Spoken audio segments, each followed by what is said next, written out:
Hi there, Michael. How are you? Oh, hi. How are you? I'm so glad you called in. How's it going? It's going very well. How are you? Good. You ought to move here to Maui, you know.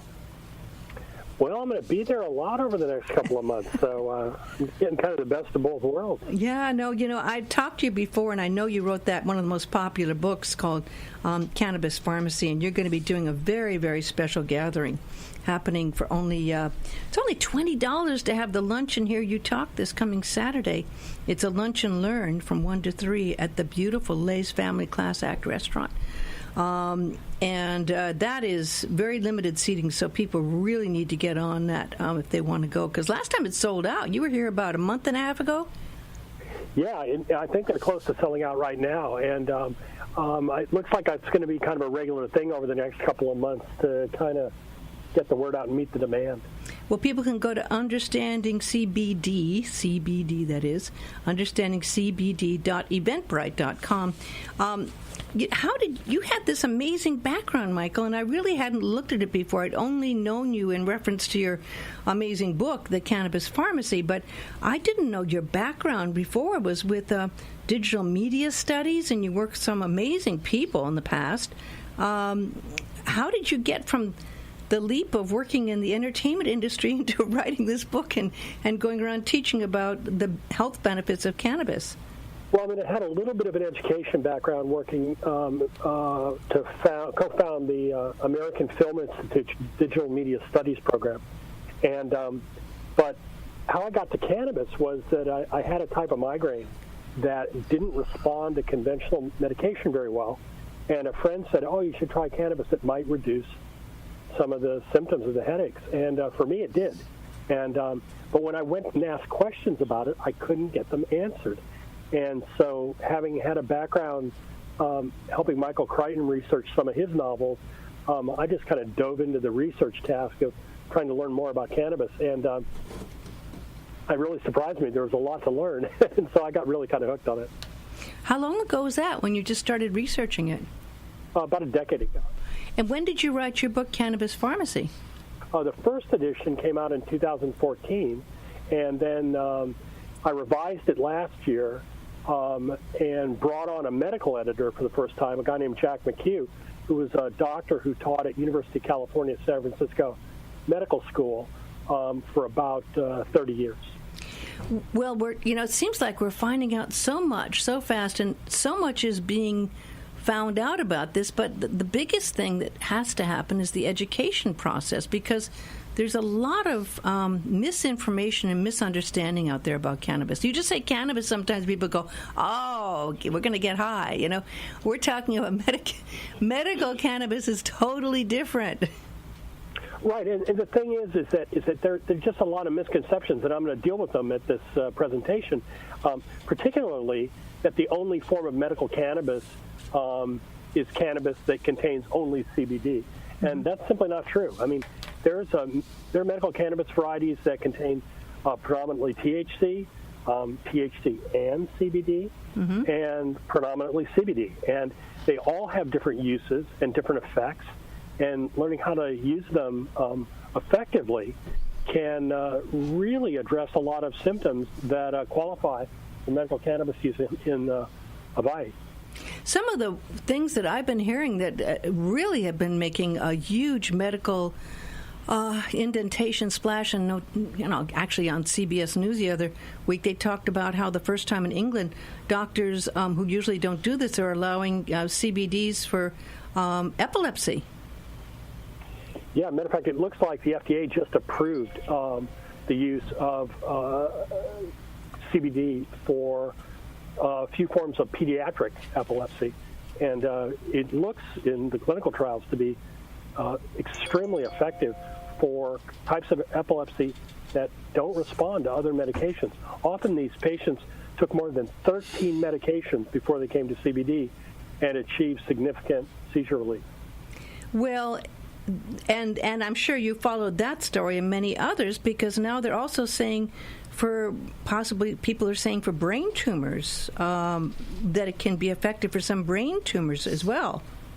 Well, it's really, really early days for that, but there's some really interesting research taking place at a lot of academic institutions and hospitals around the world, including Johns Hopkins, a couple of prominent universities in Spain, and it's looking very promising, but it's much farther away as an accepted treatment than it currently is for some of these epilepsy conditions.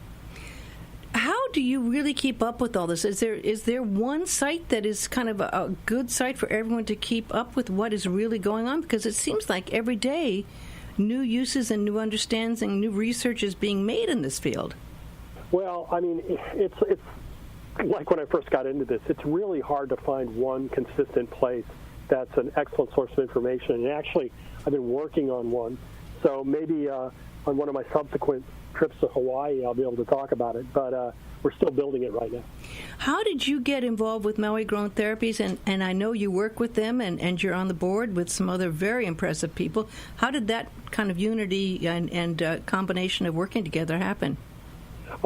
Well, Dr. Andrew Weil had written the foreword for my book, and I had worked with his chief science officer, Dr. Brian Becker, who was basically the compliance officer for Maui Grown Therapies, to make sure that all the T's were crossed and the I's dotted. And I'd helped Brian in Arizona with a dispensary that he helped establish there.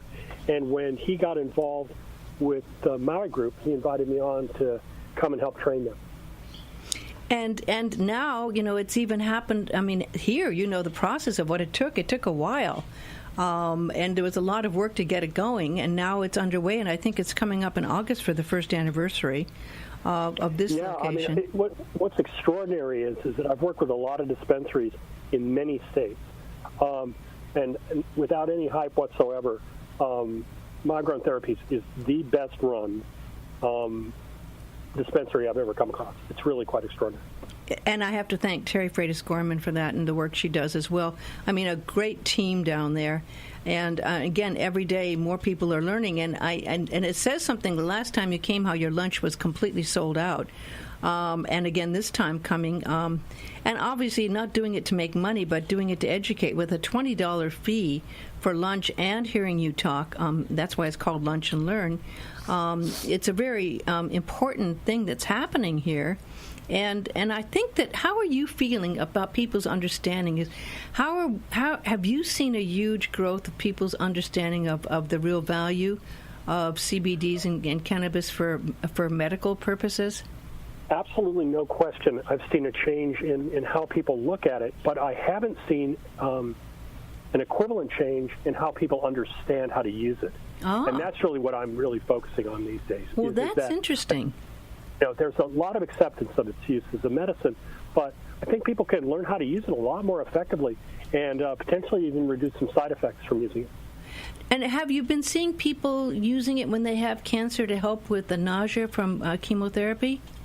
Yeah, it's absolutely one of the most effective applications of medical cannabis is to reduce the side effects of cancer treatment, because a lot of the chemotherapy agents can cause severe nausea and often vomiting. And there are some really, really unusual things about nausea related to cancer chemotherapy. Particularly, there's this thing called anticipatory nausea, which means that just showing up at the clinic before you get the treatment, you can get really sick. Wow. And like you're going to vomit. And the thing that's extraordinary is that cannabis appears to be just about the only medicine to be effective for that. That is, so it's just the thought of going in and having the chemotherapy that also can make people sick. Yeah, it's called a conditioned place reflex, and it happens in a lot of different things. It happens in drug addiction, where people get addicted to a drug and they want to take the drug when they go back to the place where they take the drug. Wow, I'd never heard of that. Cannabis can actually interfere with that as well. So potentially, cannabis may help in treating some addictions. Well, I've heard that it's starting to help having people overcome opioid addictions. Has there been work done on that? Yeah, it actually goes way back to the Civil War. There was a morphine shortage during the Civil War, and doctors were desperate to relieve pain on the battlefield. And they had cannabis tinctures that were made by all of the major drug manufacturers in the United States.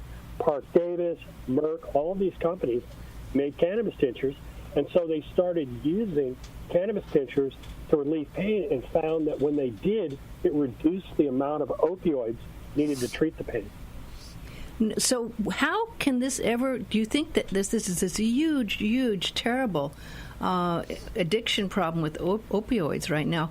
How can that start to work to help people overcome opioids, or do you see a way that it could be accepted as a way to actually transfer or get people off opioids and their addiction to it?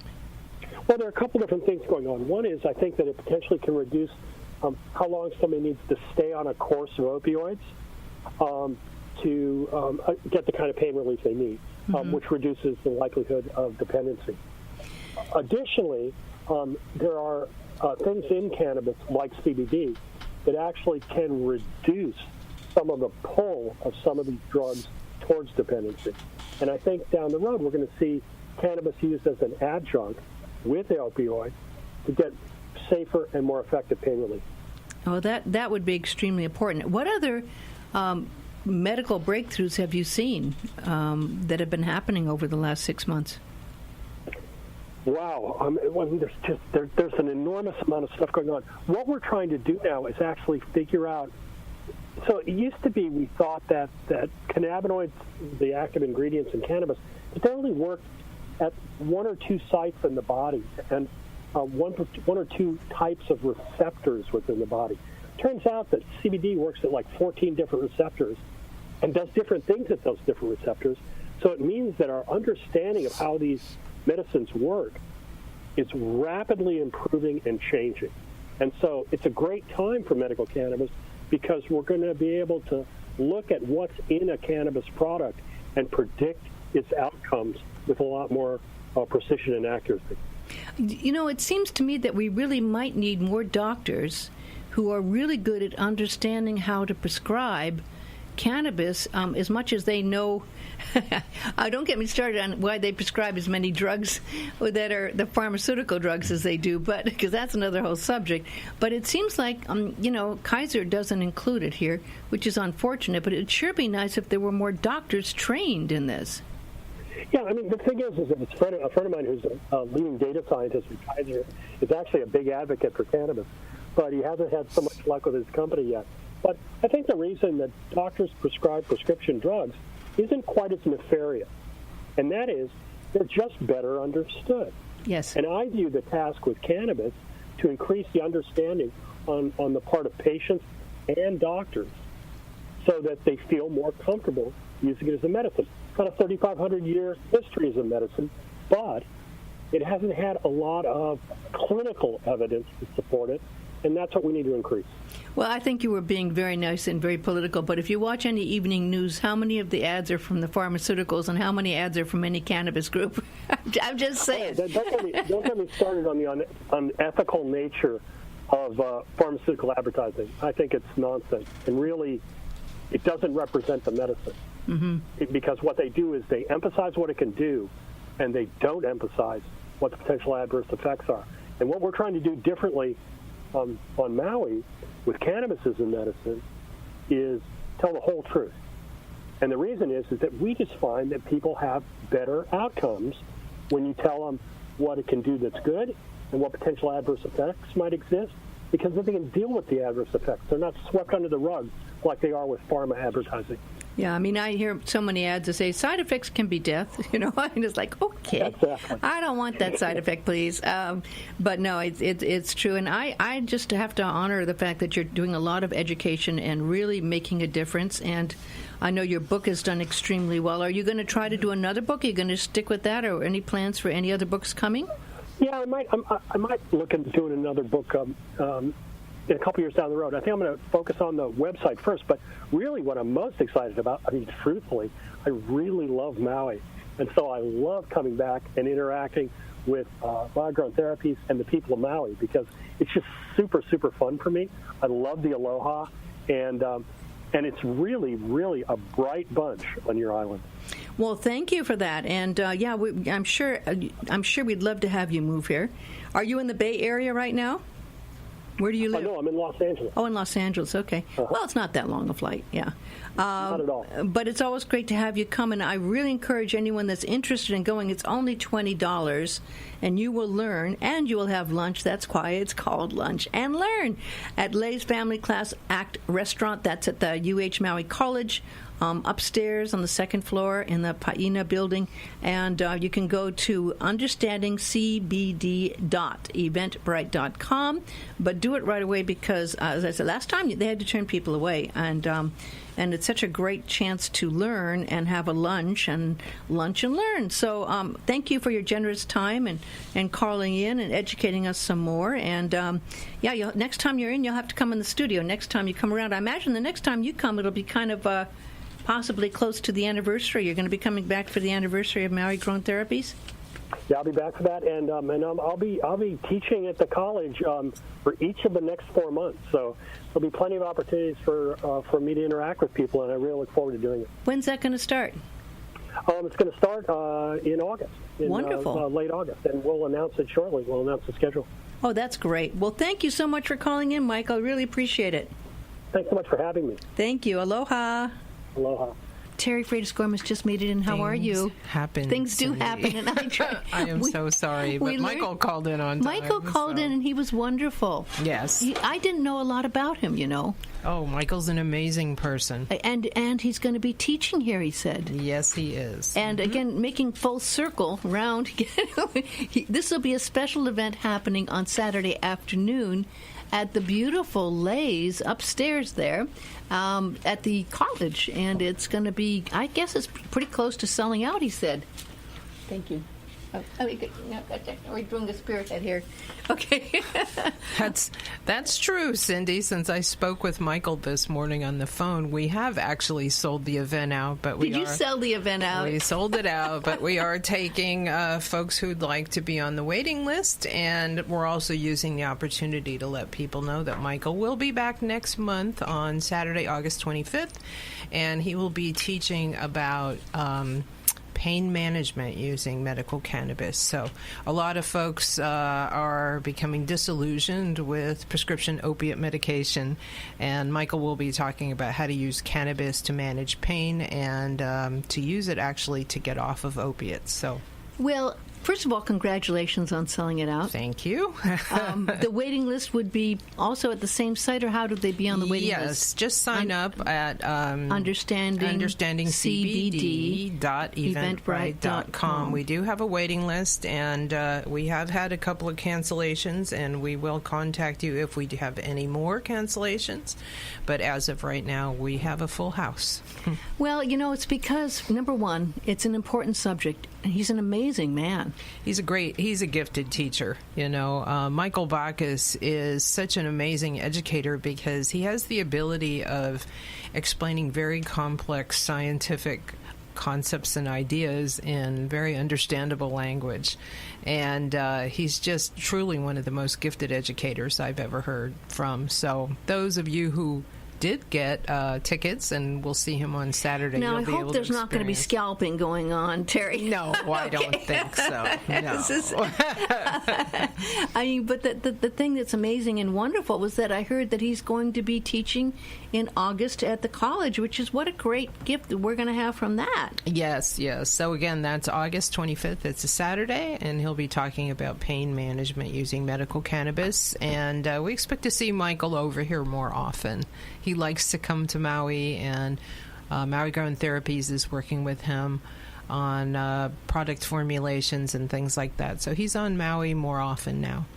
Well, that's a gift. Now, tell us, in the 5 minutes we've got left, actually 3.5 minutes now, about Maui Grown Therapies. So Maui Grown Therapies on August 8th will make 1 year since we've opened. Yay! We made history in the state of Hawaii by conducting the first ever legal sale of cannabis.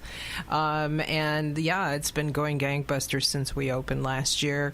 We really have developed a very close group of patients, and we love talking with them, meeting with them, but it truly is a community, at Maui Grown Therapies, and a lot of our patients just enjoy being there with other patients, with our staff, and we have a it's beautifully done. It is. It's a very class act. It was important for us to, for our facility to reflect the professionalism of our team, the leadership of our science and medical advisory team, and all the professionals that work for our company. So, and you know what? At the same time, I was talking to Michael about how important it is for doctors as well to understand what they're and teach and use and know how the use of cannabis and CBDs can be used in certain situations to really help, and from everything from epilepsy to opioid addiction to all the things in cancer therapy. And there's so much work being done by so many people now to help educate and take away the stigma of this way to make people feel better without the bad side effects. Right. Unfortunately, the endocannabinoid system and medical use of cannabis is not taught in medical schools in the United States. But Maui Grown Therapies, we are working with a group of physicians and advanced practice registered nurses here on Maui, over 60 of them actually. And they do attend workshops, seminars, updates on the latest research. And, you know, we keep them abreast of our latest formulations. We have a wide range of products in addition to cannabis flowers. So we have capsules, tinctures, we have serums. We also have butter, that's right. And we also have something new. The law just actually passed last week, and that is we now have the ability to sell what they call safe pulmonary administration devices and products. So it's not smoking of cannabis, but it's actually heating the products up to a certain temperature where they vaporize, and folks can inhale that vapor. It's much safer than combusting cannabis, and the relief is immediate. It takes about 90 seconds to feel the effects when cannabis is inhaled. So this is new. Took a while to get the law changed, but with enough scientific and medical evidence behind it, our legislators were very compassionate and said, yes, it's time for the law to change. So what do you see coming in the next year? You made it to 1 year in August. What do you see the next evolution of it? Well, one of the exciting things we're doing at Maui Grown Therapies is our patients are reporting on the effects of the products they use and how it's helped their symptoms. So we're aggregating that data. It's anonymized and shared with our science and medical advisory team, and we use that information to constantly improve our products. But also we can share with our patients what other patients are reporting, what products, what strains, what things have been very effective for particular conditions and symptoms. So that's very exciting. And who knows where it's going to be going, but it's got a good base, and you said most of your patients are over 50. That's right. Correct? The vast majority of our patients are over the age of 50. I think cannabis is really a good solution for many of those folks that, they're tend not to want to take too many prescription medications. Many of them do come with side effects, and often patients are prescribed additional medications to help offset the side effect of the original medication, and people are seeking more natural interventions in their life, so cannabis is one of those things. Well, we're out of time, but I thank you so much. I'm glad you could come in, and I appreciate the work you're doing, and a big aloha.